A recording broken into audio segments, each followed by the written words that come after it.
In The Mastery of Destiny, James Allen explores the power of personal choice and responsibility in shaping our future. He emphasizes that our thoughts and actions directly influence our destiny. According to Allen, individuals are the masters of their lives and can change their reality by cultivating positive habits, adopting disciplined thinking, and overcoming challenges through perseverance and self-determination. Allen addresses several key themes. The power of thoughts. He argues that thoughts profoundly influence our character, circumstances, and success. Cultivating elevated and noble thoughts leads to a brighter destiny. The role of personal discipline. Success depends on self-mastery and the consistent application of effort to achieve goals. Negative habits and laziness lead to failure. Trials and progress. Obstacles and difficulties are opportunities for growth. Each challenge overcome strengthens character and brings progress towards success. The importance of willpower. Human willpower is a powerful tool that helps overcome unfavorable external conditions. It enables one to turn dreams into reality. The book. Mental Karma. Allen describes the law of karma as a law of cause and effect in the mental world. He argues that what we think and do inevitably has consequences for our future, either positively or negatively. Righteous thoughts and constructive actions lead to harmonious outcomes, while destructive thoughts attract trials and failures. Self-analysis and reflection. Allen encourages regular introspection to identify negative patterns of thinking and behavior. This awareness allows one to correct them and redirect their life towards more positive and fulfilling results. Self-conquest. For Allen, true self-mastery is the foundation of all success. He asserts that those who control their emotions, impulses, and desires become masters of their destiny. This mastery allows for the development of a strong character based on wisdom and perseverance. The path to peace and happiness. By mastering one's thoughts and cultivating virtue, Allen explains that an individual finds inner peace and lasting happiness. This happiness is not a matter of external circumstances but the result of inner discipline and the pursuit of goodness. In conclusion, The Mastery of Destiny is an inspiring work that encourages everyone to take full responsibility for their life and to realize their potential through continuous improvement of their mind and actions. Preface. The discovery of the law of evolution in the material world has prepared men for a knowledge of the law of cause and effect in the mental world. Thought is not less orderly and progressive than the material forms, which embody thought, and not alone cells and atoms, but thoughts and deeds are charged with a cumulative and selective energy. In the realm of thought and deed, the good survives, for it is fittest, the evil ultimately perishes. To know that the perfect law of causation is as all-embracing in mind as in matter, is to be relieved from all anxiety concerning the ultimate destiny of individuals and of humanity. For man is man and master of his fate.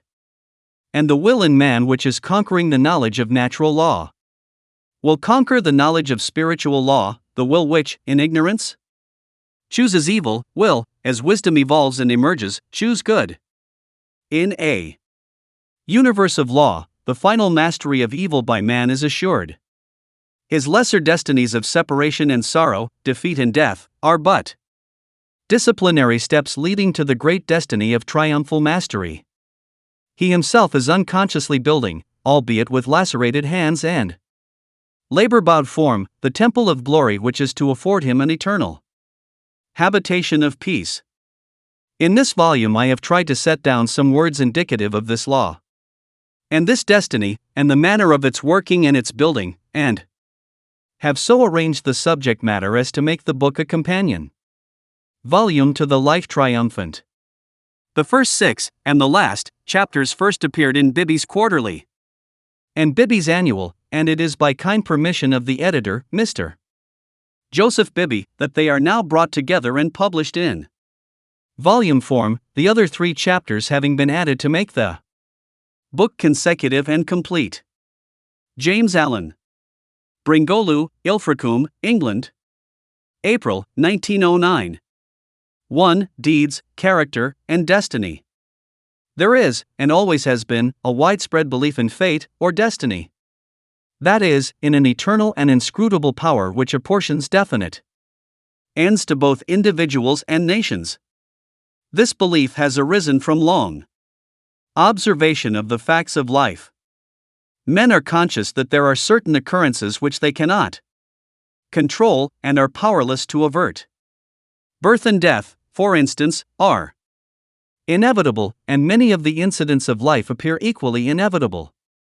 Men strain every nerve for the attainment of certain ends, and gradually they become conscious of a power which seems to be not of themselves, which frustrates their puny efforts and laughs, as it were, at their fruitless striving and struggle.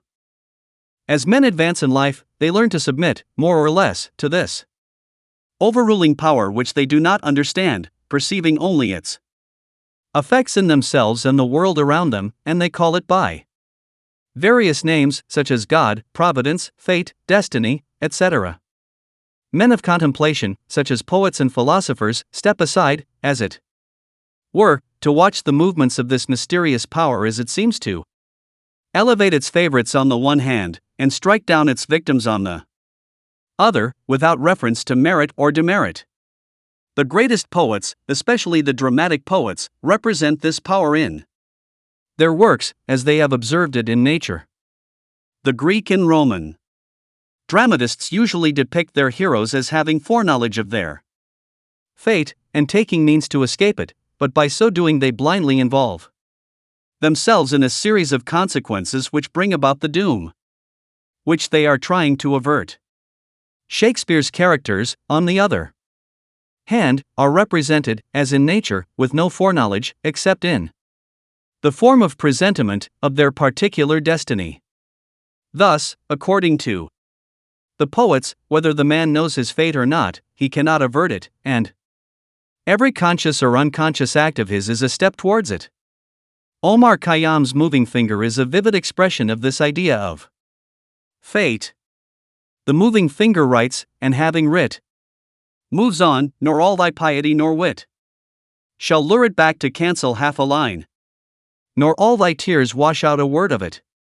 Thus, men in all nations and times have experienced in their lives the action of this invincible power or law, and in our nation today this experience has been crystallized in the terse proverb, man proposes, God disposes. But, contradictory as it may appear, there is an equally widespread belief in man's responsibility as a free agent. All moral teaching is an affirmation of man's freedom to choose his course and mold his destiny, and man's patient and untiring efforts in achieving his ends are declarations of consciousness of freedom and power. This dual experience of fate on the one hand, and freedom on the other, has given rise to the interminable controversy between the believers in fatalism and the upholders of free will, a controversy which was recently revived under the term determinism versus free will. Between apparently conflicting extremes there is always a middle way of balance, justice, or compensation which, while it includes both extremes, cannot be said to be either one or the other, and which brings both into harmony, and this middle way is the point of contact between two extremes. Truth cannot be a partisan, but, by its nature, is the reconciler of extremes, and so, in the matter which we are considering, there is a golden mean which brings fate and free will into close relationship, wherein, indeed, it is seen that these two indisputable facts in human life, for such they are but two aspects of one central law, one unifying and all-embracing principle, namely, the law of causation in its moral aspect. Moral causation necessitates both fate and free will, both individual responsibility and individual predestination, for the law of causes must also be the law of effects, and cause and effect must always be equal. The train of causation, both in matter and mind, must be eternally balanced. Therefore eternally just, eternally perfect.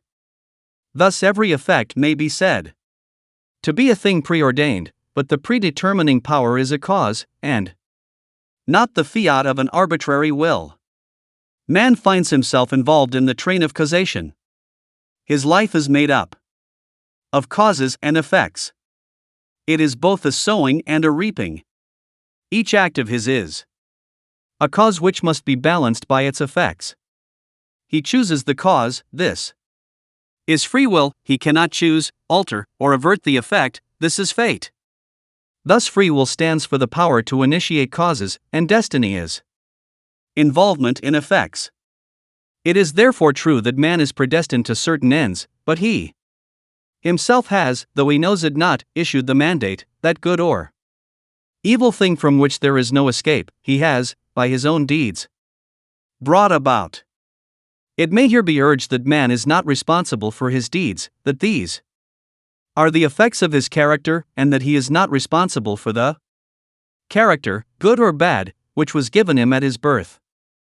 If character was given him at birth, this would be true, and there would then be no moral law, and no need for moral teaching, but characters are not given ready-made, they are evolved, they are, indeed, effects, the products of the moral law itself, that is, the products of deeds.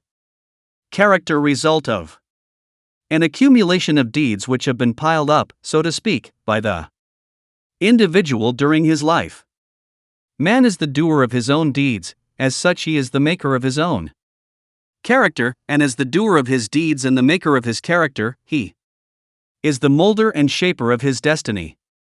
He has the power to modify and alter his deeds, and every time he acts he modifies his character, and with the modification of his character for good or evil, he is predetermining for himself new destinies disastrous or beneficent in accordance with the nature of his deeds.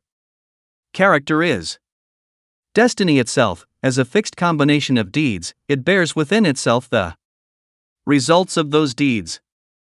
These results lie hidden as moral seeds in the dark recesses of the character, awaiting their season of germination, growth, and fruitage. Those things which befall a man are the reflections of himself, that destiny which pursued him, which he was powerless to escape by effort or avert by prayer, was the relentless school of his own wrong deeds, demanding and enforcing restitution. Those blessings and curses which come to him unbidden are the reverberating echoes of the sounds which he himself sent forth.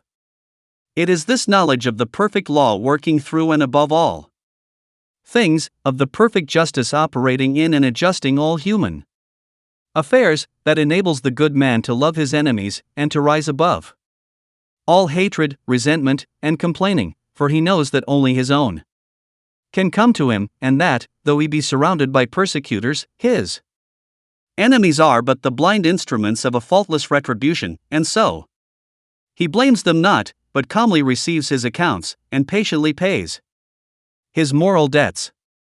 But this is not all. He does not merely pay his debts, he takes care not to contract any further debts. He watches himself and makes his deeds faultless. While paying off evil accounts, he is laying up good accounts. By putting an end to his own sin, he is bringing evil and suffering to an end. And now let us consider how the law operates in particular instances in the outworking of destiny through deeds and character. First, we will look at this present life, for the present is the synthesis of the entire past. The net result of all that a man has ever thought and done is contained within him.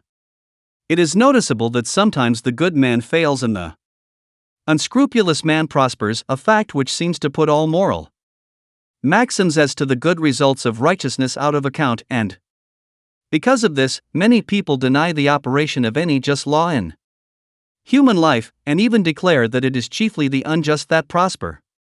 Nevertheless, the moral law exists, and is not altered or subverted by shallow conclusions.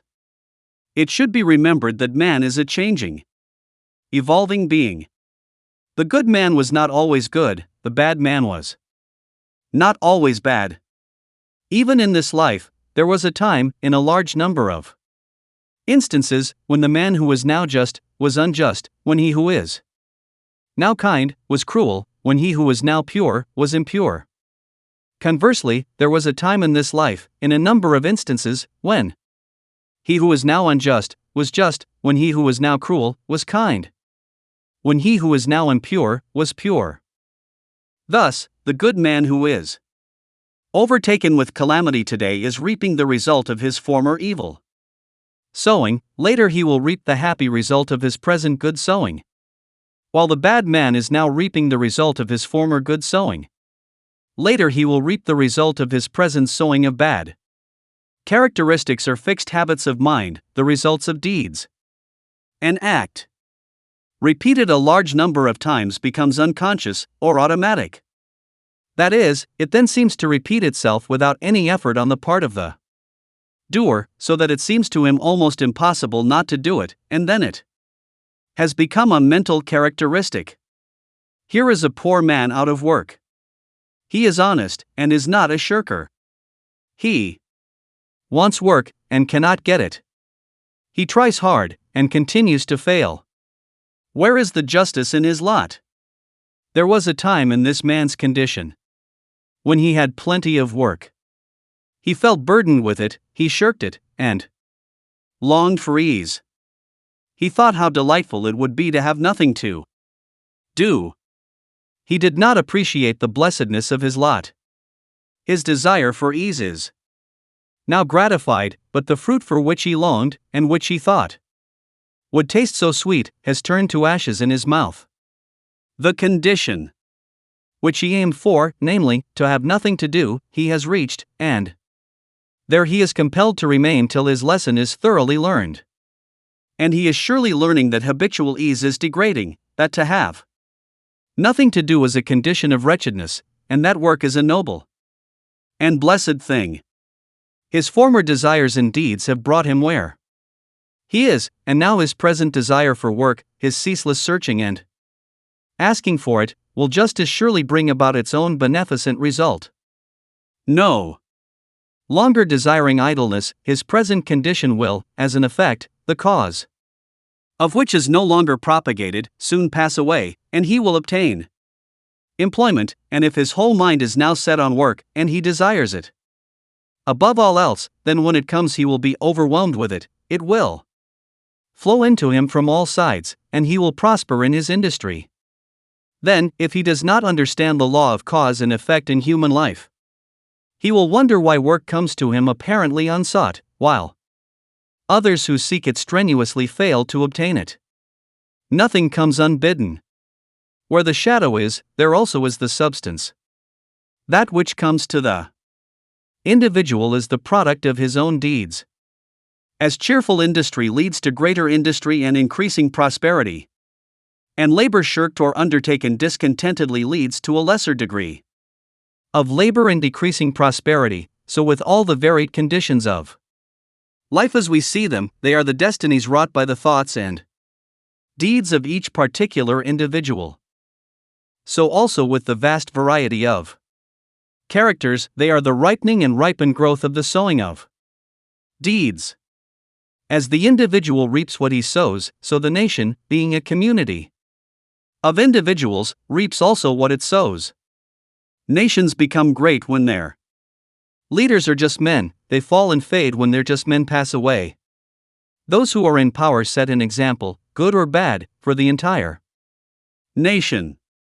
Great will be the peace and prosperity of a nation when there shall arise within it a line of statesmen who, having first established themselves in a lofty integrity of character, shall direct the energies of the nation toward the culture of virtue and development of character, knowing that only through personal industry, integrity, and nobility can national prosperity proceed.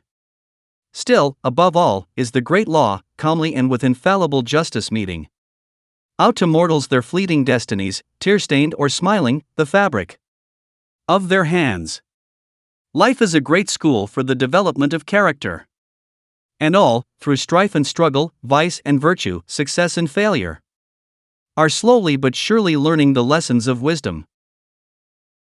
2. The science of self-control. We live in a scientific age. Men of science are numbered by thousands. And they are ceaselessly searching, analyzing, and experimenting with eye view to discovery and the increase of knowledge. The shelves of our libraries, both public and private, are heavy with their load of imposing volumes on scientific subjects, and the wonderful achievements of modern science are always before us, whether in our Homes are in our streets, in country or town, on land or sea there shall. We have before us some marvelous device, some recent accomplishment of science, for adding to our comfort, increasing our speed, or saving the labor of our hands. Yet, with all our vast store of scientific knowledge and its startling and rapidly increasing results in the world of discovery and invention, there is, in this age, one branch of science which has so far fallen into decay as to have become almost forgotten, a science, nevertheless, which is of greater importance than all the other sciences combined, and without which all science would but subserve the ends of selfishness, and aid in man's destruction. I refer to the science of self-control. Our modern scientists study the elements and forces which are outside themselves, with the object of controlling and utilizing them. The ancients studied the elements and forces which were within themselves, with a view to controlling and utilizing them, and the ancients produced such mighty masters of knowledge in this direction, that to this day they are held in reverence as gods, and the vast religious organizations of the world are based upon their achievements. Wonderful as are the forces in nature, they are vastly inferior to that combination of intelligent forces which comprise the mind of man, and which dominate and direct the blind mechanical forces of nature. Therefore, it follows that, to understand, control, and direct the inner forces of passion, desire, will, and intellect, is to be in possession of the destinies of men and nations. As in ordinary science, there are, in this divine science, degrees of attainment, and a man is great in knowledge, great in himself, and great in his influence on the world, in the measure that he is great in self-control. He who understands and dominates the forces of external nature is the natural scientist, but he who understands and dominates the internal forces of the mind is the divine scientist, and the laws which operate in gaining a knowledge of external appearances operate also in gaining a knowledge of internal varieties. A man cannot become an accomplished scientist in a few weeks or months, nay, not even in a few years, but only after many years of painstaking investigation can he speak with authority and be ranked among the masters of science. Likewise, a man cannot acquire self-control and become possessed of the wisdom and peace-giving knowledge which that self-control confers, but by many years of patient labor, a labor which is all the more arduous because it is silent and both unrecognized and unappreciated by others, and he who would pursue this science successfully must learn to stand alone, and to toil unrewarded, as far as any outward emolument is concerned. The natural scientist pursues, in acquiring his particular kind of knowledge, the following 5 orderly and sequential steps. 1. Observation, that is, he closely and persistently observes the facts of nature. 2. Experiment, having become acquainted, by repeated observations with certain facts, he experiments with those facts, with a view to the discovery of natural laws. He puts his facts through rigid processes of analysis, and so finds out what is useless and what of value, and he rejects the former and retains the latter. 3. Classification, having accumulated and verified a mass of facts by numberless observations and experiments, he commences to classify those facts, to arrange them in orderly groups with the object of discovering some underlying law, some hidden and unifying principle, which governs, regulates, and binds together these facts. For a deduction, thus he passes on to the 4th step of deduction. From the facts and results which are before him, he discovers certain invariable modes of action, and thus reveals the hidden laws of things. 5. Knowledge, having proven and established certain laws, it may be said of such a man that he knows. He is a scientist, a man of knowledge. But the attainment of scientific knowledge is not the end, great as it is. Men do not attain knowledge for themselves alone, nor to keep it locked secretly in their hearts, like a beautiful jewel in a dark chest. The end of such knowledge is use, service, the increase of the comfort and happiness of the world. Thus, when a man has become a scientist, he gives the world the benefit of his knowledge and unselfishly bestows upon mankind the results of all his labors. Thus, beyond knowledge, there is a further step of use, that is, the right and unselfish use of the knowledge acquired, the application of knowledge to invention for the common weal. It will be noted that the 5 steps or processes enumerated follow in orderly succession, and that no man can become a scientist who omits any one of them. Without the first step of systematic observation, for instance, he could not even enter the realm of knowledge of nature's secrets. At first, the searcher for such knowledge has before him a universe of things. These things he does not understand, many of them, indeed, seem to be irreconcilably opposed one to the other, and there is apparent confusion, but by patiently and laboriously pursuing these 5 processes, he discovers the order, nature, and essences of things, perceives the central law or laws which bind them together in harmonious relationship, and so puts an end to confusion and ignorance. As with the natural scientist, so with the divine scientist, he must pursue, with the same self-sacrificing diligence, 5 progressive steps in the attainment of self-knowledge, self-control.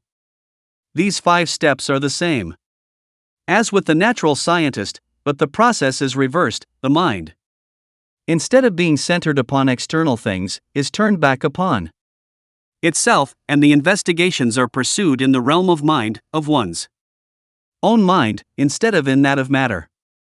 At first, the searcher for divine knowledge is confronted with that mass of desires, passions, emotions, ideas, and intellections which he calls himself, which is the basis of all his actions, and from which his life proceeds. This combination of invisible, yet powerful, forces appears confusedly. Some of them stand, apparently, in direct conflict with each other. Without any appearance or hope of reconciliation, his mind in its entirety, too, with his life which proceeds from that mind, does not seem to have any equitable relation to many other minds and lives about him. And altogether there is a condition of pain and confusion from which he would fain escape. Thus, he begins by keenly realizing his state of ignorance, for no one could acquire either natural or divine knowledge if he were convinced that without study or labor he already possessed it. With such perception of one's ignorance, there comes the desire for knowledge, and the novice in self-control enters upon the ascending pathway, in which are the following 5 steps. 1. Introspection. This coincides with the observation of the natural scientist. The mental eye is turned like a searchlight upon the inner things of the mind, and its subtle and ever-varying processes are observed and carefully noted. This stepping aside from selfish gratifications, from the excitements of worldly pleasures and ambitions, in order to observe, with the object of understanding, one's nature, is the beginning of self-control. Hitherto, the man has been blindly and impotently borne along by the impulses of his nature, the mere creature of things and circumstances, but now he puts a check upon his impulses, and, instead of being controlled, begins to control. 2. Self-analysis. Having observed the tendencies of the mind, they are then closely examined, and are put through a rigid process of analysis. The evil tendencies, those that produce painful effects, are separated from the good tendencies, those that produce peaceful effects, and the various tendencies, with the particular actions they produce, and the definite results which invariably spring from these actions, are gradually grasped by the understanding, which is at last enabled to follow them in their swift and subtle interplay and profound ramifications. It is a process of testing and proving, and, for the searcher, a period of being tested and proved. 3. Adjustment. By this time, the practical student of things divine has clearly before him every tendency and aspect of his nature, down to the profoundest promptings of his mind, and the most subtle motives of his heart. There is not a spot or corner left, which he has not explored and illuminated with the light of self-examination. He is familiar with every weak and selfish point, every strong and virtuous quality. It is considered the height of wisdom to be able to see ourselves as others see us, but the practitioner of self-control goes far beyond this. He not only sees himself as others see him, he sees himself as he is. Thus, standing face to face with himself, not striving to hide away from any secret fault, no longer defending himself with pleasant flatteries, neither underrating nor overrating himself or his powers, and no more cursed with self-praise or self-pity. He sees the full magnitude of the task which lies before him, sees dearly ahead the heights of self-control, and knows what work he has to do to reach them. He is no longer in a state of confusion, but has gained a glimpse of the laws which operate in the world of thought, and he now begins to adjust his mind in accordance with those laws. This is a process of weeding, sifting, cleansing. As the farmer weeds, cleans, and prepares the ground for his crops, so the student removes the weeds of evil from his mind, cleanses and purifies it preparatory to sowing the seeds of righteous actions which shall produce the harvest of a well-ordered life. 4. Righteousness. Having adjusted his thoughts and deeds to those minor laws which operate in mental activities in the production of pain and pleasure, unrest and peace, sorrow and bliss, he now perceives that there is involved in those laws one great central law which, like the law of gravitation in the natural world, is supreme in the world of mind, a law to which all thoughts and deeds are subservient, and by which they are regulated and kept in their proper sphere. This is the law of justice or righteousness, which is universal and supreme. To this law he now conforms. Instead of thinking and acting blindly, as the nature is stimulated and appealed to by outward things, he subordinates his thoughts and deeds to this central principle. He no longer acts from self, but does what is right, what is universally and eternally right. He is no longer the abject slave of his nature and circumstances, he is the master of his nature and circumstances. He is no longer carried hither and thither on the forces of his mind, he controls and guides those forces to the accomplishment of his purposes. Thus, having his nature in control and subjection, not thinking thoughts, nor doing deeds which oppose the righteous law, and which, therefore, that law annuls with suffering and defeat, he rises above the dominion of sin and sorrow, ignorance and doubt, and is strong, calm, and peaceful. 5. Pure knowledge. By thinking right and acting right, he proves, by experience, the existence of the divine law on which the mind is framed, and which is the guiding and unifying principle in all human affairs and events, whether individual or national. Thus, by perfecting himself in self-control, he acquires divine knowledge. He reaches the point where it may be said of him, as of the natural scientist, that he knows. He has mastered the science of self-control, and has brought knowledge out of ignorance, order out of confusion. He has acquired that knowledge of self which includes knowledge of all men, that knowledge of one's own life which embraces knowledge of all live, as for all minds are the same. In essence, differing only in degree, are framed upon the same law, and the same thoughts and acts, by whatsoever individual they are wrought, will always produce the same results. But this divine and peace-bestowing knowledge, as in the case of the natural scientist, is not gained for oneself alone, for if this were so, the aim of evolution would be frustrated, and it is not in the nature of things to fall short of ripening and accomplishment, and, indeed, he who thought to gain this knowledge solely for his own happiness would most surely fail. So, beyond the fifth step of pure knowledge, there is a still further one of wisdom, which is the right application of the knowledge acquired, the pouring out upon the world, unselfishly and without stint, the result of one's labors, thus accelerating progress and uplifting humanity. It may be said of men who have not gone back into their own nature to control and purify it, that they cannot clearly distinguish between good and evil, right and wrong. They reach after those things which they think will give them pleasure, and try to avoid those things which they believe will cause them pain. The source of their actions is self, and they only discover right painfully, and in a fragmentary way, by periodically passing through severe sufferings and lashings of conscience. But he who practices self-control, passing through the 5 processes, which are 5 stages of growth, gains that knowledge which enables him to act from the moral law which sustains the universe. He knows good and evil, right and wrong, and, thus knowing them, lives in accordance with good and right. He no longer needs to consider what is pleasant or what is unpleasant, but does what is right. His nature is in harmony with his conscience, and there is no remorse. His mind is in unison with the great law, and there is no more suffering in sin, for in evil is ended, and good is all in all. 3. Cause and effect in human conduct. It is an axiom with the scientists that every effect is related to a cause. Apply this to the realm of human conduct, and there is revealed the principle of justice. Every scientist knows, and now all men believe, that perfect harmony prevails throughout every portion of the physical universe, from the speck of dust to the greatest sun. Everywhere there is exquisite adjustment.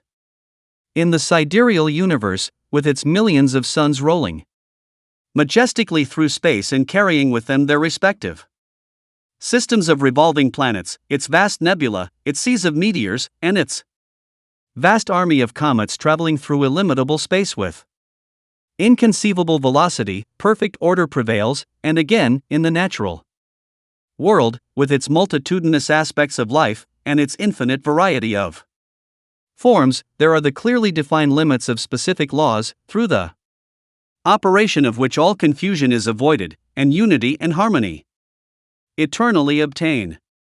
If this universal harmony could be arbitrarily broken, even in one small particular, the universe would cease to be. There could be no cosmos, but only universal chaos. Nor can it be possible in such a universe of law that there should exist any personal power which is above, outside, and superior to such law in the sense that it can defy it, or set it aside, for whatsoever beings exist, whether they be men or gods, they exist by virtue of such law, and the highest, best, and wisest among all beings would manifest his greater wisdom by his more complete obedience to that law which is wiser than wisdom, and than which nothing more perfect could be devised.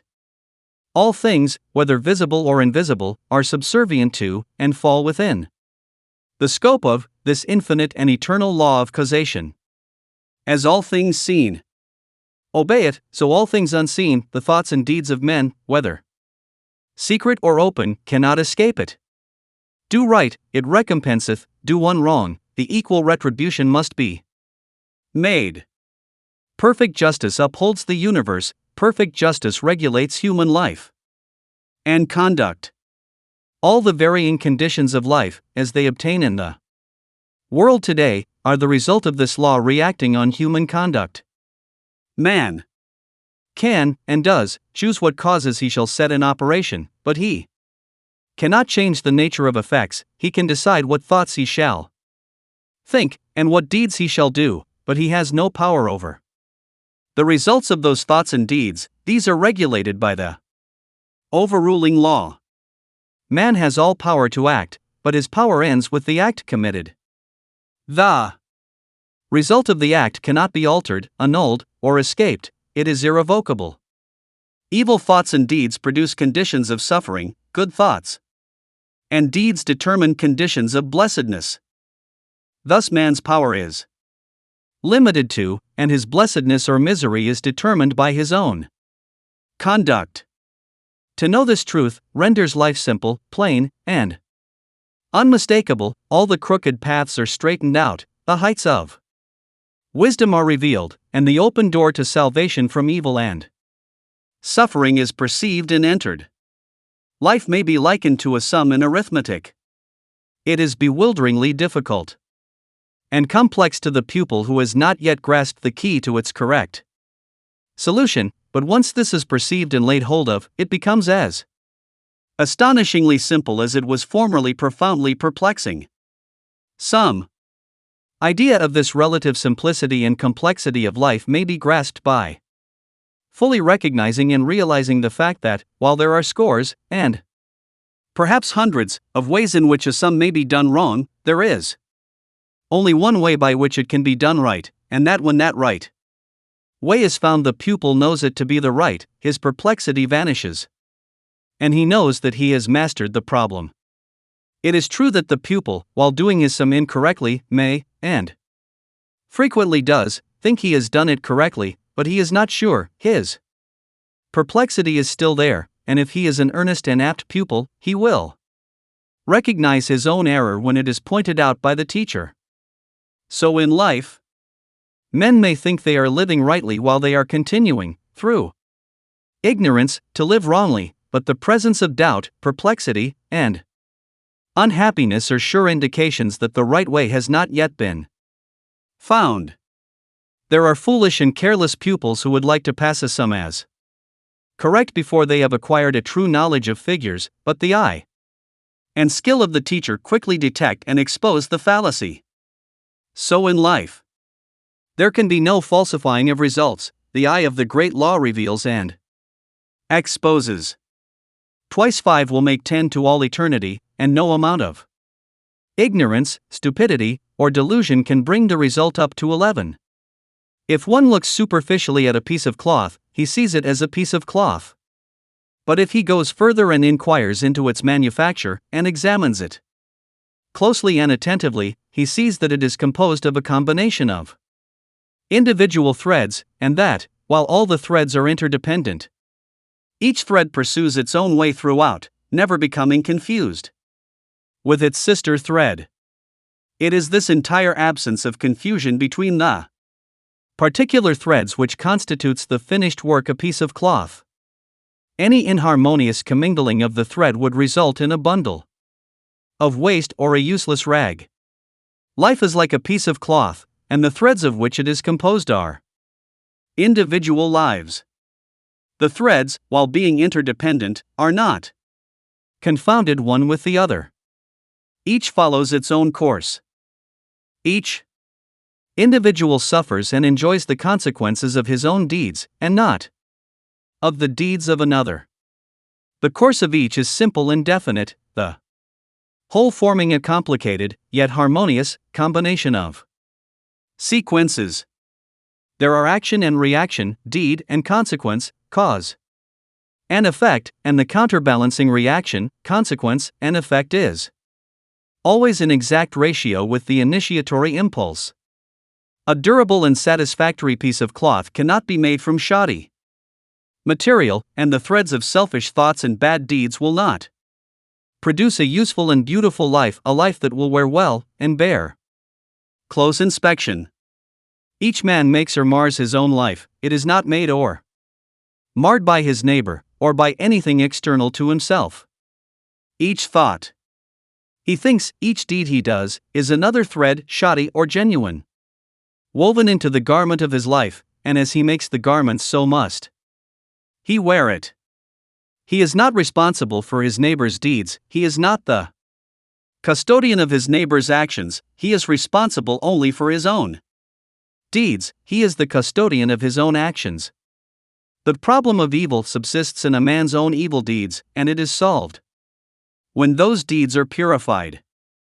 Says Rousseau, "Man, seek no longer the origin of evil, thou thyself art its origin." Effect can never be divorced from cause, it can never be of a different nature from cause. Emerson says, "Justice is not postponed, a perfect equity adjusts the balance in all parts of life." And there is a profound sense in which cause and effect are simultaneous, and form one perfect whole. Thus, upon the instant that a man thinks, say, a cruel thought, or does a cruel deed, that same instant he has injured his own mind, he is not the same man he was the previous instant, he is a little viler and a little more unhappy, and a number of such successive thoughts and deeds would produce a cruel and wretched man. The same thing applies to the contrary, the thinking of a kind thought, or doing a kind deed, and immediate nobility and happiness attend it. The man is better than he was before, and a number of such deeds would produce a great and blissful soul.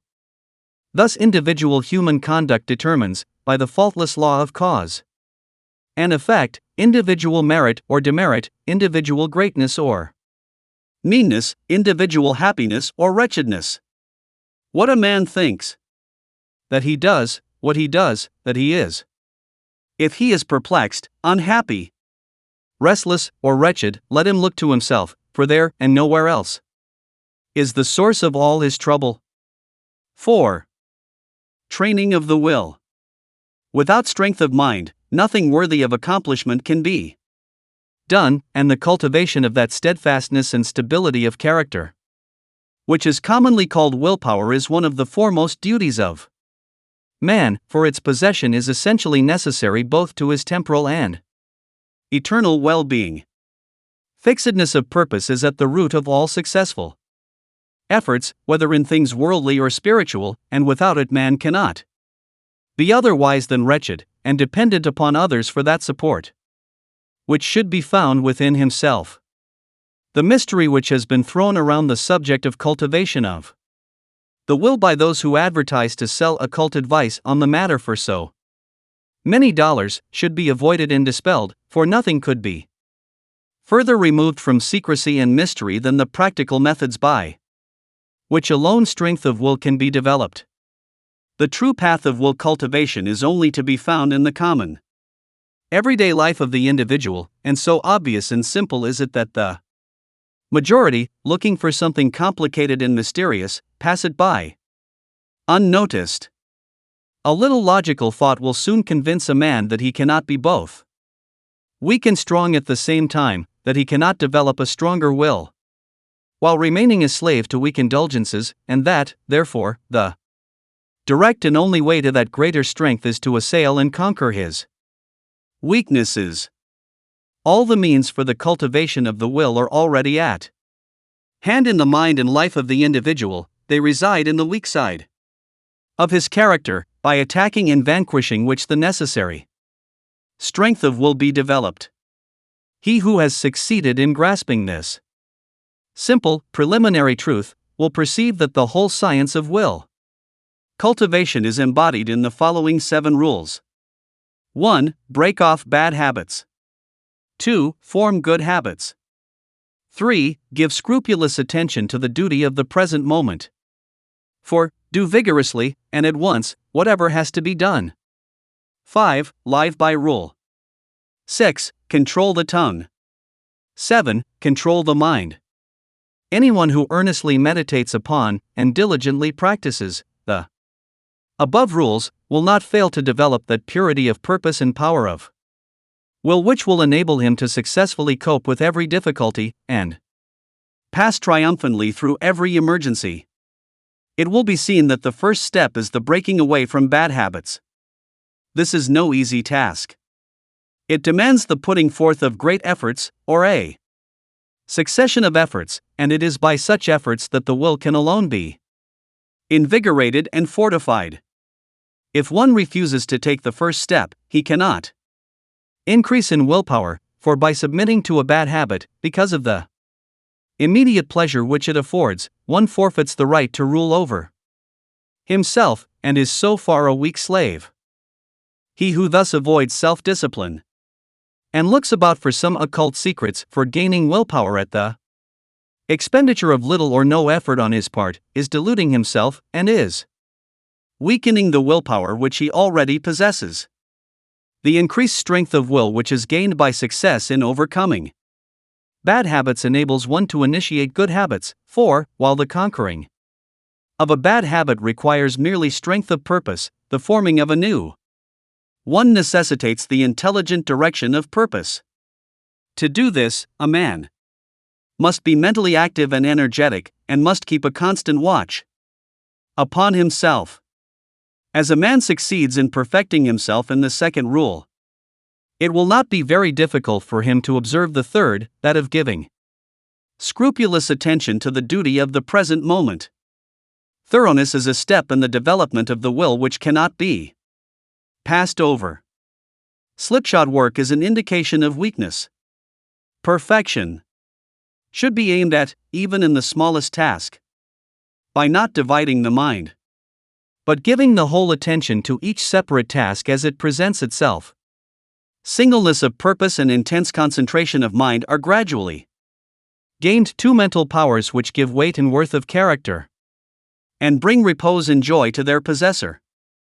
The fourth rule, that of doing vigorously, and at once, whatever has to be done, is equally important. Idleness and a strong will cannot go together, and procrastination is a total barrier to the acquisition of purposeful action. Nothing should be put off until another time, not even for a few minutes. That which ought to be done now should be done now. This seems a little thing, but it is of far-reaching importance. It leads to strength, success, and peace. The man who is to manifest a cultivated will must also live by certain fixed rules. He must not blindly gratify his passions and impulses, but must school them to obedience. He should live according to principle, and not according to passion. He should decide what he will eat and drink and where, and what he will not eat and drink and where, how many meals per day he will have, and at what times he will have them, at what time he will go to bed, and at what time get up. He should make rules for the right government of his conduct in every department of his life, and should religiously adhere to them. To live loosely and indiscriminately, eating and drinking and sensually indulging at the beck and call of appetite and inclination, is to be a mere animal, and not a man with will and reason. The beast in man must be scourged and disciplined and brought into subjection, and this can only be done by training the mind and life on certain fixed rules of right conduct. The saint attains to holiness by not violating his vows, and the man who lives according to good and fixed rules is strong to accomplish his purpose. The sixth rule, that of controlling the tongue, must be practiced until one has perfect command of his speech, so that he utters nothing in peevishness, anger, irritability, or with evil intent. The man of strong will does not allow his tongue to run thoughtlessly and without check. All these 6 rules, if faithfully practiced, will lead up to the 7th, which is the most important of them all, namely, rightly controlling the mind. Self-control is the most essential thing in life, yet least understood, but he who patiently practices the rules herein laid down, bringing them into requisition in all his ways and undertakings, will learn, by his own experience and efforts, how to control and train his mind, and to earn thereby the supreme crown of manhood, the crown of a perfectly poised will. 5. Thoroughness. Thoroughness consists in doing little things as though they were the greatest things in the world. That the little things of life are of primary importance is a truth not generally understood, and the thought that little things can be neglected, thrown aside, or slurred over is at the root of that lack of thoroughness which is so common, and which results in imperfect work and unhappy lives. When one understands that the great things of the world and of life consist of a combination of small things, and that without this aggregation of small things the great things would be non-existent, then he begins to pay careful attention to those things which he formerly regarded as insignificant. He thus acquires the quality of thoroughness, and becomes a man of usefulness and influence, for the possession or non-possession of this one quality may mean all the difference between a life of peace and power, and one of misery and weakness. Every employer of labor knows how comparatively rare this quality is. How difficult it is to find men and women who will put thought and energy into their work, and do it completely and satisfactorily. Bad workmanship abounds. Skill and excellence are acquired by few. Thoughtlessness, carelessness, and laziness are such common vices that it should cease to appear strange that, in spite of social reform, the ranks of the unemployed should continue to swell, for those who scamp their work today will, another day, in the hour of deep necessity, look and ask for work in vain. The law of the survival of the fittest is not based on cruelty, it is based on justice. It is one aspect of that divine equity which everywhere prevails. Vice is beaten with many stripes. If it were not so, how could virtue be developed? The thoughtless and lazy cannot take precedence of, or stand equally with, the thoughtful and industrious. A friend of mine tells me that his father gave all his children the following piece of advice: whatever your future work may be, put your whole mind upon it and do it thoroughly. You need then have no fear as to your welfare, for there are so many who are careless and negligent that the services of the thorough man are always in demand. I know those who have, for years, tried almost in vain to secure competent workmanship in spheres which do not require exceptional skill, but which call chiefly for forethought, energy, and conscientious care.